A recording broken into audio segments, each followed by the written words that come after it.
how you can buy an investment property in 2025, and yes, it is still possible. If you've always thought of owning an investment property but thought, it's too hard now, interest rates are so high, investing is only for the boomers, the houses were so cheap back then you guys have stumbled across the right video, because I'm going to show you guys how you can buy your investment property, yes, in 2025.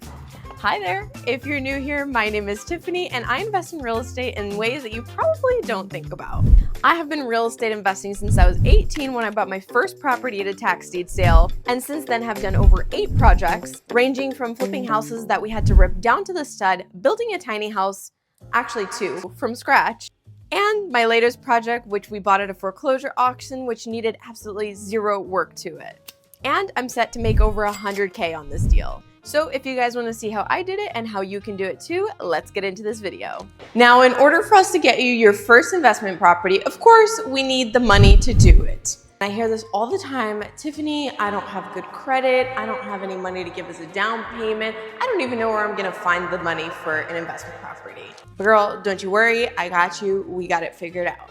Now, there's a few different ways that you can get funding on your deals, and this is going to depend a lot on who you know, how creative you can get with the financing, and of course your current situation to see what investment is going to be perfect for you. Now, my first and probably the easiest way is to team up with friends and family to invest on a deal together. I personally have done this, have bought houses with a few of my friends, family. That way you guys pool in your money, you have a lot more flexibility, and you have an edge on the competition because most of the time you're gonna pay cash for these properties, which means you have a higher likelihood of actually securing the deal. Now, of course, depending on who you're teaming up with for this deal, you wanna make sure that you have your LLC set up as a partnership with all the partners and the general partner listed, who's going to be responsible for the renovations if there are any, and just taking care of the general homework that has to do with flipping or buying an investment property. Number 2 is a great option for those of you who have a good credit score, have a good income, and could get pre-qualified for a traditional mortgage. Now, this could look like an FHA program, a conventional, we could even do a non-QM program, which we'll get into later. And one of the biggest benefits to these kinds of mortgages is that A, you get a lower interest rate, B, you can typically put as low as 3.5% down, like with your FHA mortgage. And of course, they're typically 30-year mortgages that amortize, so you're going to pay that out through the 30 years, and by the end of it, you won't owe anything.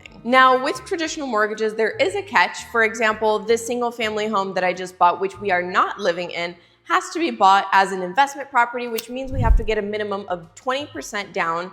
And not to mention, I have to have a good credit score and a higher income to be able to qualify for something like this, which is where most people get stuck, but I will say you can't beat that interest rate. Now, to go around this obstacle, there's a few different options, but I'm gonna talk about the one that I love the most, which is house hacking. I'm sure you've all heard of it before. You buy something like a duplex, live in one side, rent out the other, and now you have an investment property while attaining the benefits of those more traditional loan programs. If you've made it this far and you're thinking, Tiffany, I don't have any friends and family that want to invest with me. I also can't get a mortgage because I don't have enough income and I can't pre-qualify for anything. Hold on a second, we're getting there. Which brings me to number 3, which is a hard money lender. Now, for this specific deal where I'm filming this video, I actually use a lender called Kiavi.com, and they allow up to 95% LTC loan to cost. And not only that, but I also bought this property at an auction, which typically you could never get financing for. However, both the auction house and the lender allowed for this to happen and gave us enough time to do the closing. Now, when it comes to hard money lenders, there's a few different programs that they typically offer, like fix and flip loans, new construction, the DSCR loan, which again we'll get into, and a few other depending on what you're trying to do with the property and your investment. And some of the downside of these lenders is the fact that A, you need to be an experienced investor, so they won't lend to just anybody. B, if the house has a lot of renovations needed, you have to go through this long form to explain every single thing that needs to be done so that you can do the draws. And C, the interest rate is usually a lot higher than a typical mortgage. So an example of a hard money loan for this property here, this was meant to be a flip property, so I decided to go for a fix and flip. There isn't a lot of fixing that needs to be done, so thankfully I didn't have to finance the construction of it, but they do that, which is another big plus. And I was able to buy this house at an auction and still get financing for it, which to me still blows my mind. Plus, I was able to get a 10% interest-only loan for a year, so I have enough time to sell the house and if I needed to do any renovations, it would give me more than enough time to do so. And if you guys want to learn more about these programs, make sure you join my newsletter because I'm always sharing updates, new products, and of course, tips on how we can get you your first, second, or third real estate investment. Step number 2 to getting your first investment property this year is obviously to find the property itself. Now, there's a few different ways that you can go about finding a good deal. One of them, and probably the most common, is an on-market deal. So this would be like you looking through Zillow.com, Realtor.com, or even having an actual realtor go out and find deals for you, which isn't really my favorite, but we'll talk about that later. Option number 2 is my personal favorite and the one that I'm the most excited about, which is buying auction properties. Not only can you find amazing deals, you can find properties going up for sale for pennies on the dollar. Some of my personal favorite auction properties includes tax deed sales, actual auction sites, and foreclosures listed on the county site. And last but not least, we have off-market deals, which is the kind that you have to go digging for, whether that's doing a drive-by, whether that's using a software like PropStream and getting the owner's number to contact them and see if they're willing to sell their property, or even by word of mouth, making sure that people know that you're always buying distressed properties, and at some point, the deals will start coming to you. Now, personally for me, most of my investments have come through auctions. However, I did do a deal last year where I bought an on-market property, looking through Zillow, skimming every single day, looking for the perfect property. And after about a year of searching, yes, it really did take that long, we finally stumbled across an opportunity, which was a fair price, but the house needed a ton of work. But we took a chance, and now that property is worth probably double what we paid for it. When it comes to auction properties, well, you're looking at my latest deal, but we've also done a few others, one of them including a parcel that I bought at a tax deed sale for half price. Then we later added a mobile home on top, and that became a whole investment in itself. You guys can see this video right here if you want a more detailed explanation on that whole deal. And this is not to mention some of the properties that we've bought sight unseen on auction sites. Now, to see whether or not property is a good deal, you want to kind of work backwards and start with the aftermarket value after it's been fixed up, done up. What do the comps look like they're selling for? And from there, you can determine how much you should pay for that property and calculate your renovation costs as well. So that way you have the full amount that you're spending on that property and how much it could sell for afterwards. Step number 3 to buying your investment property is a step that a lot of people honestly miss out, which is a little scary, and that's doing the proper research on the property.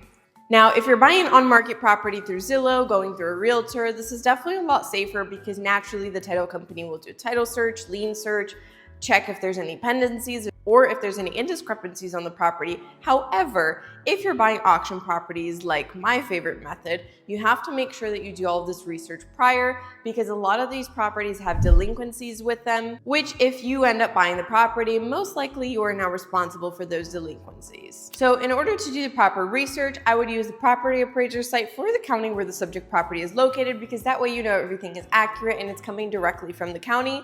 Or you could use the official record site to see if there's any liens on the property before buying it.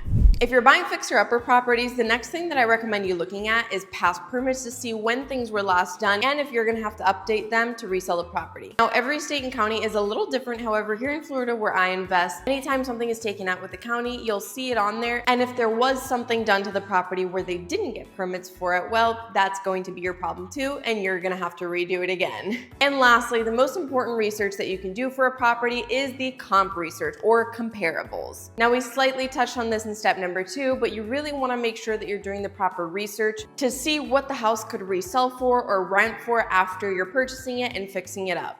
Personally, when I do this, we're looking at the same bedroom and bathroom count in the house, a similar square footage to the subject property, or any special things like pools, large lots, maybe the house is on a lake. All of those things could increase value. So you want to make sure you're getting accurate comparables in order to determine an accurate resale price. And step number 4 to buying your first investment property this year is to determine your exit strategy. Now, depending on the area, the price of the house, and what your goals are for investing, your exit strategy might change, but 2 of the top ones is to rent the house out and to do a flip. Now, if you're trying to get the most capital out of the deal, you definitely want to do a flip project. And with this, your main goal is to increase the equity in the property, so when you go to resell it, you have a larger profit margin. Now, the second most common exit strategy is to rent out the property. And if you're looking for cash flow, this is a great option depending on how you go about it. Of course, we've seen short-term like Airbnb, VRBO. We've seen medium-term for people who work in the area or who have temporary work in that space. And we have long-term, which is the most common and also the most secure option of the 3. Quick little tip here, if your exit strategy is to make a long-term rental out of the property, You want to make sure that the market rent prices are equal to 1% of the total amount that you plan on spending on this thing. Generally, it's a really nice rule of thumb to see if that property would pass or if it would be a bad investment, but you definitely want to do more research on the back end. And of course, with the renting exit strategy, the most common is to do the BRRRR method, where you can keep recycling that money and repeating it so you can buy multiple properties end on end if done correctly. Now, in order to do the BRRRR method, which is really popular, you want to buy a property that's really run down, usually using a hard money lender, which comes with higher interest rates. And lastly, you want to refinance the property into a conventional mortgage, which will give you a lower percent interest rate, and it's a 30-year term. Now, the goal here is to have the rent income cover that, plus maybe have a little bit left over. I like to leave a good wiggle room of about $300 to $400, but this should be a percentage because depending on the caliber of the property, it should profit more. The goal is to now have it be worth way more than what you bought it for, so when you go to refinance it, you take out the money to pay the hard money lender and some change, so that way you have the down payment for your next investment property. And the most common loan program that investors use for this is the DSCR loan, or the debt service coverage ratio, because instead of using your credit and your income to qualify for a traditional investment loan,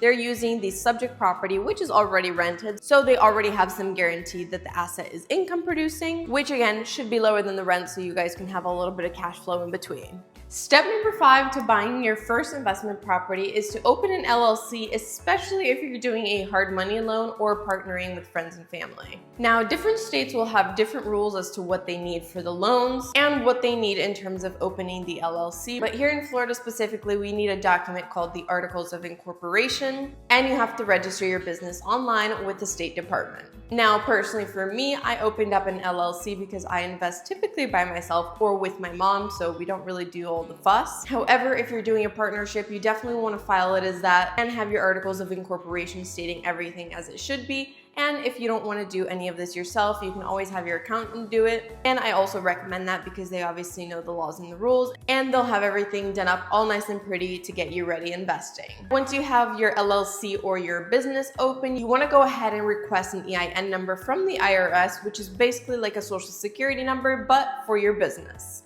And you'll need this, the Articles of Incorporation, and the document that you're registered with the state in order to get financing for the deal if you're going the hard money route. Thank you guys so much for watching this video. I hope you found it helpful, and if you did, don't forget to leave a thumbs up and subscribe to the channel, where I'm going to be showing you guys how to invest in creative ways so that you can get started no matter where you're starting from. I'll see you guys next time. Bye!